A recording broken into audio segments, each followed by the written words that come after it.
राष्ट्रीय आयु योग्यता आधारित छात्रवृत्ति परीक्षा, उसके लिए बहुत ही इंपॉर्टेंट है। तो आइए देखते हैं। 161 नंबर प्रश्न आपका दिया है, -5/9 का योज्य प्रतिलोम ज्ञात कीजिए। आप लोगों को ध्यान रखना है कि योज्य प्रतिलोम और गुणात्मक प्रतिलोम दो अलग अलग चीज़ें होती हैं। योज्य प्रतिलोम और गुणात्मक प्रतिलोम। तो योज्य प्रतिलोम का मतलब होता है उल्टा, ठीक। योज्य प्रतिलोम का मतलब होता है उल्टा। अब योज्य प्रतिलोम है तो योग का उल्टा, और गुणात्मक प्रतिलोम होता है तो गुणा का उल्टा, ठीक। तो ध्यान रखिएगा, देखो गुणा का उल्टा भाग होता है और योग का उल्टा घटाना होता है। तो ध्यान रखिएगा, अगर माइनस में संख्या दी गई है तो योगात्मक प्रतिलोम उसका जो है प्लस हो जाता है। अगर प्लस में दी गई होती संख्या तो उसको हम माइनस में कर देते हैं। तो ये होता है योगात्मक प्रतिलोम या योज्य प्रतिलोम।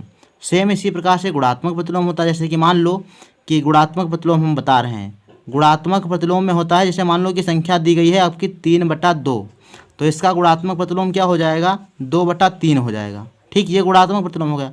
योगात्मक प्रतिलोम यही चीज़ मान लेते हैं कि दी गई है आपकी माइनस का 1/2, तो ये गुणात्मक प्रतिलोम योगात्मक प्रतिलोम में आपका बन जाएगा प्लस का 1/2, ठीक। तो ये आपका इतना अंतर होता है कि अगर संख्या प्लस में दी गई तो माइनस में कर दो, माइनस में दी गई तो प्लस में कर दो। तो ये होता है योगात्मक प्रतिलोम। तो 61 नंबर प्रश्न के लिए बहुत ही इंपॉर्टेंट प्रश्न आपका दिया गया है, -5/9 का योज्य प्रतिलोम क्या होगा, तो प्लस का 5/9 होगा, प्लस का 5/9। नेक्स्ट प्रश्न 162 नंबर आपका दिया गया है कि 2/3x = 18 समीकरण का हल होगा। तो क्या हल होगा, कैसे इसको हल करेंगे देखते हैं। 2/3 और गुणे में x आपका बराबर 18, इसको हल करेंगे तो पहले 2 में x में गुणा कर देंगे, 2 से x में गुणा, तो हो जाएगा 2x/3 = 18। अब आप इसके नीचे बटे 1 मान लो और गुणा करके हल कर दो। तो ये आपका 2 का गुणा x से होगा, तो 2x इंटू x से गुणा करेगा तो 2x कम 2x बराबर 18 × 54। तो यहाँ पर आप x बराबर लिख देंगे 54/2। तो यहाँ पे आप काट के रख देंगे 27, ठीक। 2 से काटेंगे, 2 × 1 = 2, 27 × 54, तो x बराबर कितना है 27। तो यहाँ पर जो हल आपका हो जाएगा इस समीकरण का, x बराबर 27, यानी 27 में जो है आपका राइट हो जाएगा। थर्ड वाला ऑप्शन आपका राइट हो जाएगा। 63 नंबर सवाल देखते हैं। इसमें देखो दिया गया है, एक फुटबॉल टीम ने कुल कितने मैच खेले, कुल जितने मैच खेले, कह रहा है कि कुल जितने मैच खेले हैं फुटबॉल टीम ने, ठीक, उनमें से 20 में जीत हासिल की है। कह रहा है कि फुटबॉल टीम ने कुल जितने मैच खेले हैं उनमें से 20 जीत हासिल की है, 20 में जो है जीत हासिल किया। यदि उनकी जीत का प्रतिशत 50% था, कह रहा है कि जीत का परसेंट कितना था 50%, यानी जितनी मैच खेली गई उसमें से उन्होंने 20 जीता। मान लेते हैं कि भाई वहाँ जो है 40 मैच खेली गई, 40 में से जो है कह रहा है कि 20 जीती गई हैं, तो 20 जीत ली गई।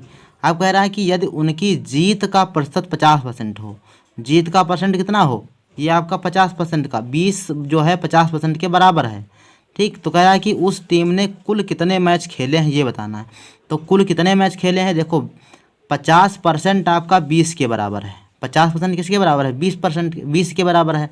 तो 100% किसके बराबर होगा, 50 का दूना किए हो तो 20 का भी दूना कर दो, ठीक। तो इस प्रकार से 40 आपका आ जाएगा। इसमें राइट आंसर क्या हो जाएगा 40। तो 163 नंबर पर इस प्रकार से 40 लगा सकते हो। क्वेश्चन कितना भी कठिन हो, अगर लॉजिक से लगाओगे तो आसान जो है बन जाएगा। तो सेकेंड वाला ऑप्शन इसमें राइट हो जाएगा, ठीक। इस प्रकार से आप इसको कर सकते हो। नेक्स्ट प्रश्न आपका देखो दिया गया है 164 नंबर। एक व्यक्ति के वेतन में 5% की वृद्धि होती है। यदि उसका नया वेतन 84,000 रुपये हो तो उसका मूल वेतन बताइए कितना है। देखो जो आपका ये वेतन नया वेतन है 84,000 बढ़ के लिखा हुआ है, और उस व्यक्ति का वेतन बढ़ा है 5%, तो ये 5% बढ़ा होगा लेकिन उसके मूल वेतन में बढ़ा होगा ना। किस वेतन में, मूल वेतन में। तो मान लेते हैं कि मूल वेतन कितना है उसका, मूल वेतन उसका है 100 रुपये, ठीक। मूल वेतन मान लेते हैं कि 100 रुपये है। अब x का 5% निकालिए आप, x का जब 5% निकालेंगे और 5% लाके इसमें जोड़ देंगे तो आपका कुल वेतन के बराबर हो जाएगा। तो 5x का 5% निकालेंगे तो हो जाएगा आपका x गुणे 5/100। इसको जब आप काटेंगे तो हो जाएगा 5 × 5 और 20 × 5 = 100, यानी यहाँ से आ गया x × x और बटे में 20, यहाँ से आपका आ जाएगा 20 रुपये, है ना। 100/20, 100/20 ये क्या आया है, आपका बढ़ा हुआ वेतन आया है। अब मूल वेतन में बढ़ा हुआ वेतन अगर जोड़ देते हैं तो कुल वेतन यहाँ पर नया वेतन आपको मालूम हो जाएगा। तो x + x/20 बराबर आपका 84,000। ठीक, इसी को आप हल कर लेंगे और आपका आंसर आ जाएगा। तो देखते हैं, देखो 20 से x घटा देते हैं तो कितना हो जाएगा, गुणा कर देते हैं, 20 × 20 x और प्लस में 1/20 बराबर 84 और ये आपका 000। ठीक, अब इस प्रकार से यहाँ पर देखेंगे, यहाँ पर आपका x लिखा है, ध्यान रखेंगे क्योंकि 20 का गुणा 1 से हुआ तो 20x हो गया और x तो ऐसे लिख लेंगे तो 20 और 1 जुड़ जाएगा 21 आ जाएगा और इस 20 से इधर गुणा हो जाएगा तो 20 और 21 हो जाएगा 21x बराबर 84 और 000 गुणे में 20। अभी जो काटेंगे ना, ये गुणा नहीं करेंगे, ठीक है, ध्यान रखना। 21 का इधर ले आते हैं तो x बराबर हो जाएगा 84 000 गुणे 20 और बटा में 21। अब 21 को काट सकते हो, 21 से कम 21, 21 चक्कू 84, 21 चक्कू 84, यहाँ पे आ जाएगा 4000, 4000 आ गया तो x बराबर कितना आ जाएगा 4000 और गुणा में 20। ठीक, तो 4 दूनी 8 और यहाँ पे 4 0, तो 4 0 आपको लगा देना तो कितना बन गया 80,000 बना। तो मूल वेतन कितना है इनका 80,000 रुपये है। तो इसमें देखो कौन सा ऑप्शन बन रहा है, तो इसमें आपका फर्स्ट ऑप्शन ही बनेगा, 80,000 रुपये इसका मूल वेतन था, बढ़ के आपका 84,000 हो गया, तो 5% बढ़ा इसमें। 165 नंबर देखो प्रश्न दिया गया है कि 3186 और इसके आगे कितने जीरो हैं, 2 2 4 2 6 और 1 7 0 मानक रूप में लिखना है। तो मानक रूप में लिखने के लिए दशमलव लगता है एक अंक के बाद, तो दशमलव आप यहाँ लगाएंगे तो यहाँ तक अंकों को आपको गिनना है कितने दशमलव के बाद अंक बनेंगे। तो यहाँ पर बन जाएगा आपका 2 और 1 3, तो इधर आपके 7 थे, ये 8 8 और 2 10, तो यहाँ पर कुल मिला के 3 इतना आपका बन जाएगा 3.186 गुणे 10 की पावर 10, कितना बन जाएगा 10 की पावर 10 बन जाएगा। ये क्यों बन जाएगा, क्योंकि हमने कहा ना कि दशमलव आपको एक अंक पर लगाना है। ठीक, 3 दशमलव यानी इधर आपकी संख्या अगर जो बाएं तरफ जो है एक ही अंक होना चाहिए दशमलव के, तो यहाँ पर लगाएंगे तो इधर जितने अंक हैं आपको इतने गिन लेना है।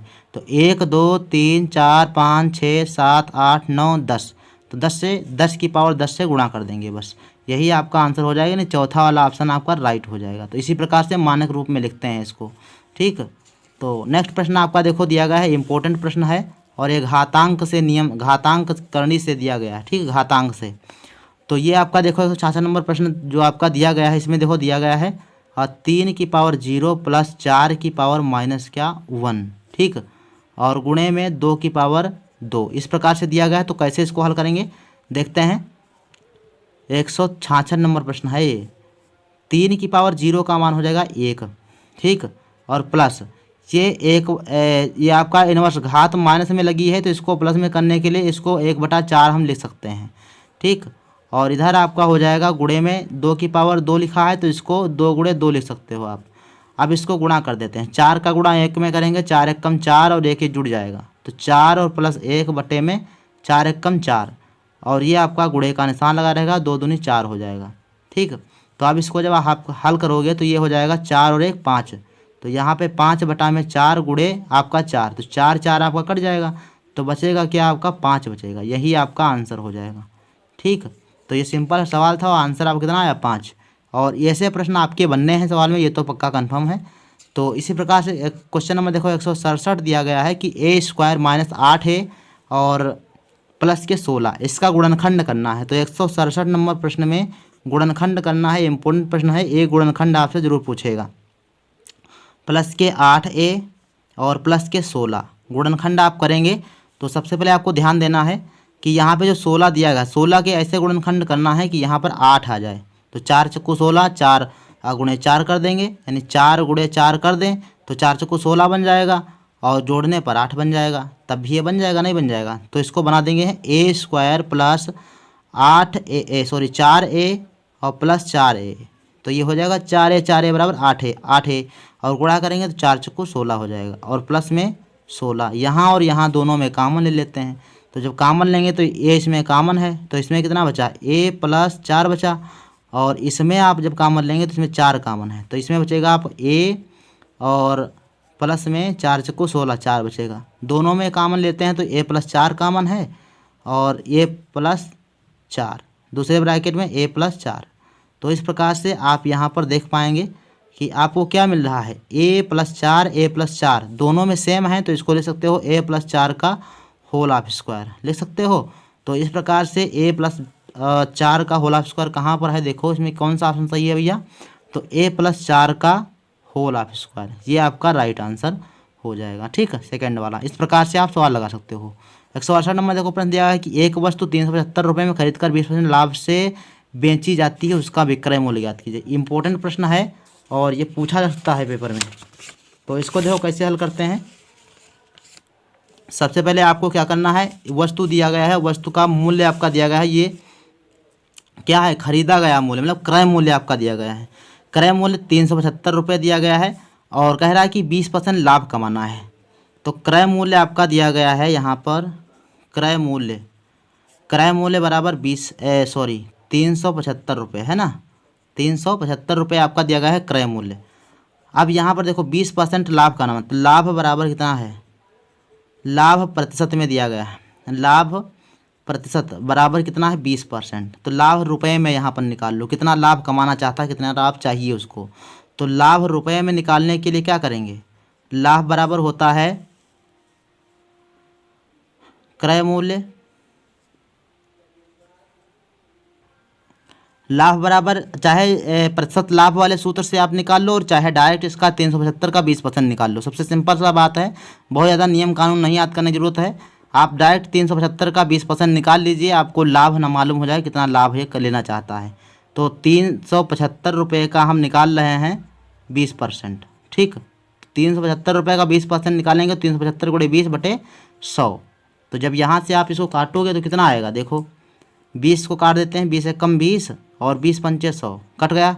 5 से काट देते हैं इसको, तो ये हो जाएगा देखो 5 सते 35 और 2 37 55 25। तो यहाँ से आप गया 75 रुपये।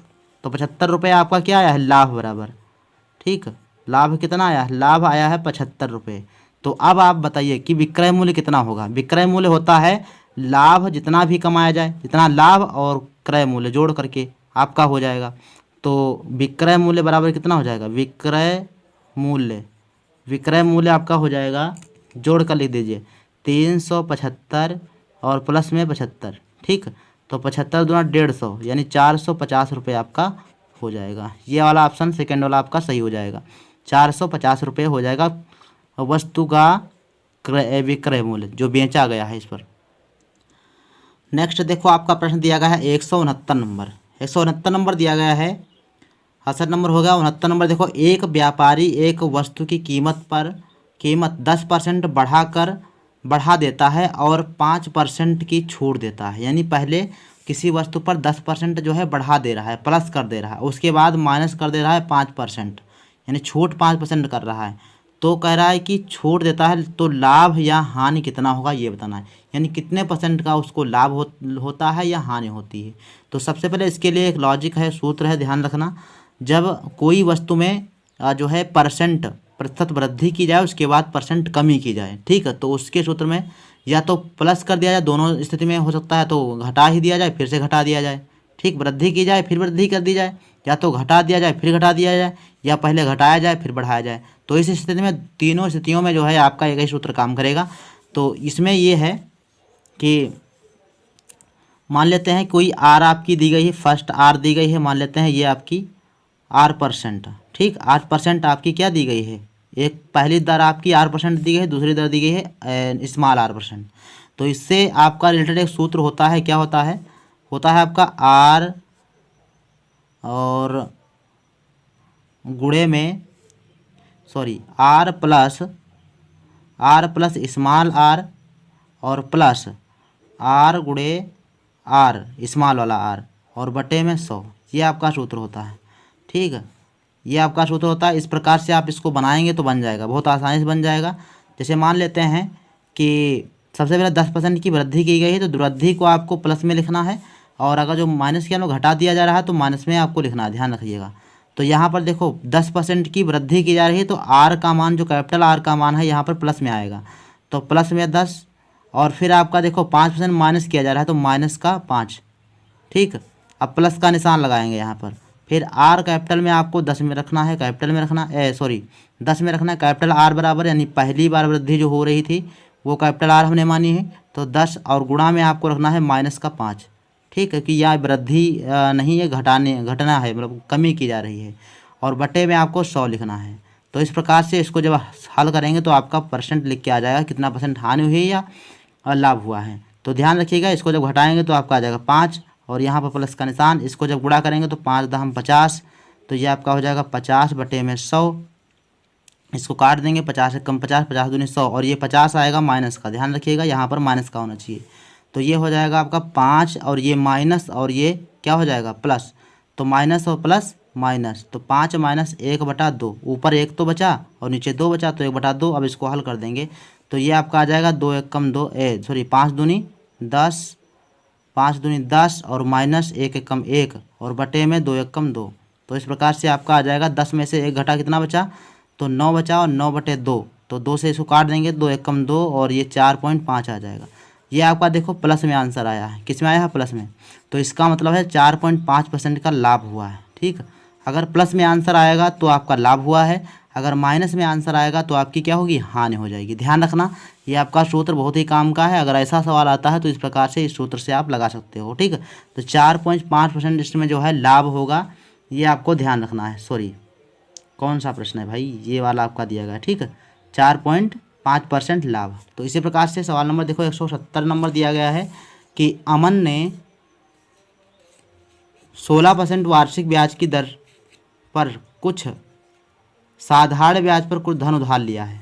ठीक, कह रहा है कि 3 वर्ष बाद उसने 10,360 रुपये अदा करके वह कर चुका दिया। उसने कितना धन उधार लिया था। तो इसमें देखो साधारण ब्याज पर लिया था, साधारण ब्याज का सूत्र लगेगा। तो साधारण ब्याज बराबर सूत्र क्या होता है बताओ। साधारण ब्याज बराबर सूत्र क्या होता है। साधारण ब्याज बराबर होता है मूलधन गुणे दर और गुणे समय। ठीक, ये और बटे में 100, ये आपका सूत्र होता है। तो आपका मूलधन दिया नहीं गा, मान लेते हैं कि x रुपये है। ठीक, कितना रुपया है, x। तो यहाँ पर आपको मान लेना है माना मूलधन आपका दिया गया है x रुपये। तो बताओ साधारण ब्याज बराबर कितना होगा। अब यहाँ पर देखो ब्याज भी नहीं दिया गया है, दिया गया है कि वह जो है कुल रुपए इतना अदा करके आया है। तो अगर ब्याज से कुल रुपए से ब्याज घटा दिया जाए तो क्या मालूम हो जाएगा, मतलब ये आपका मूलधन घटा दिया जाए तो ब्याज मालूम हो जाएगा। ठीक, तो ब्याज मालूम, तो इसमें आपका साधारण ब्याज किस प्रकार से आएगा। साधारण ब्याज बराबर यहाँ पे निकाल लेंगे पहले, उसके बाद लगाएंगे। साधारण ब्याज बराबर क्या हो जाएगा, जो हमने मूलधन माना है तो मूलधन को घटा देंगे किसमें से, कुल रुपये से। जो आपका मिश्र धन दिया गया है ये 10,360 रुपये से अगर हम x घटा लें, ठीक, यानी मूलधन घटा लें तो साधारण ब्याज मालूम हो जाएगा। तो इस प्रकार से हम अपना जो है मूलधन ज्ञात कर पाएंगे। तो ये आपका आ जाएगा साधारण ब्याज। तो इतना साधारण ब्याज के बराबर में इतना रख देंगे। ठीक, तो ये आपका हो जाएगा 10,360 माइनस x बराबर, ये आपका मूलधन हमने x माना है, और गुणे में आपका दर दिया गया है 16%, और गुणे समय आपका 3 वर्ष, और बटे में कितना हो जाएगा आपका 100। ठीक, इस प्रकार से आप इसको लगा के हल करिएगा, आपका राइट आंसर आएगा x बराबर मूलधन। ठीक, यहाँ से आप जब करेंगे तो कैसे करेंगे, देखो कटने वाला कुछ तो है नहीं इसमें भाई, कटने वाला ये नहीं, सो आप काट सकते हो 4 से। तो ये आपका कट जाएगा 4 चक्कू 16, और इसको जब काटोगे तो ये 25 चक्कू 100, यहाँ पर 25 आ जाएगा। अब एक काम करते हैं, जो भी आपका बच रहा है गुणा कर लेते हैं। तो यहाँ पर देखो 10,360 माइनस x बराबर, ये आपका क्या बच रहा है, यहाँ पर गुणा करेंगे तो 4 तियाँ 12 इंटू x, तो 12x, और बटे में बचेगा आपका 25। ठीक, ये इतना बच जाएगा आपका। तो अब यहाँ पर देखो 25 से यहाँ पे आप गुणा कर दीजिएगा, और 12 से यहाँ गुणा कर देंगे। इसको बटे 1 मान सकते हो, और इसका गुणा कर देंगे 12x का, पहले इधर 12x से गुणा कर लेते हैं। तो 12x से गुणा कर देंगे, और इसमें आपको 25 से गुणा करके इधर लिख देना है। तो 25 से आप इससे गुणा करो तो कितना हो जाएगा, 25 0 0, और 25 का कितना हुआ 150, और 150 का मतलब हुआ 0। ठीक, और हासिल कितना हुआ 15 आया। तो 25 तियाँ 75, 75 और 15 कितना हुआ 90, और 90 का कितना हुआ 0, और 0 और हासिल कितना हुआ 9, और फिर 25 0 0 और 9 हासिल लिख लेंगे यहाँ पर, और फिर 25 एकम 25, तो यहाँ पर आ जाएगा 25 आपका। तो 25 इतना आया, ठीक, इतना आ गया 25 और 90, 9,000, ठीक, इतना आया। और फिर आपको यहाँ पे -25x लिखना है, ठीक, -25x यहाँ पे गुणा कर देंगे, 25 से x में भी तो गुणा होगा। अब ये जब इधर आएगा तो आपका इधर में इसमें जुड़ जाएगा, जुड़ेगा तो ये हो जाएगा 12x और प्लस का 25x बराबर में हो जाएगा 25 90 और 2 0, ठीक। अब यहाँ से आप इसको जब हल करेंगे तो ये आपका आ जाएगा 25 और 12 कितना हुआ 25 और 10 35 और 37, तो आपका 37x बराबर हो जाएगा 25 9 और 000, ठीक। यहाँ से आप जब इसको हल करोगे तो x बराबर हो जाएगा 25 और 9,000 बटे में 37। अब इसको जब इसको भाग करोगे तो कितना आएगा, अब जब यहाँ आप इसको काटेंगे भाग करेंगे तो आपका देखो 37 से कट जाएगा पूरा पूरा, 37 से कम 37 और 37 सतह, ठीक, 37 सतह लग जाएगा और ये 0 आपके 3 हो जाएंगे यहाँ पर। तो x बराबर कितना आएगा आपका 7,000 आ जाएगा, कितना हज़ार 7,000। ये हमने यहाँ पर गुणा कर दिया था और 359 आया था, 259 आया था, ठीक है, और यही आपका हो रहा है, ठीक है। तो इस प्रकार से आप x बराबर कितना कर देंगे 7,000, ठीक। तो जो भी तो 170 नंबर का जो प्रश्न जो है इसके में आपका फर्स्ट ऑप्शन ही सही हो जाएगा, 7,000 रुपये इसका क्या है मूलधन आपका दिया गया है। तो इस वीडियो में इतना ही, मिलते हैं नेक्स्ट वीडियो में, तब तक के लिए धन्यवाद।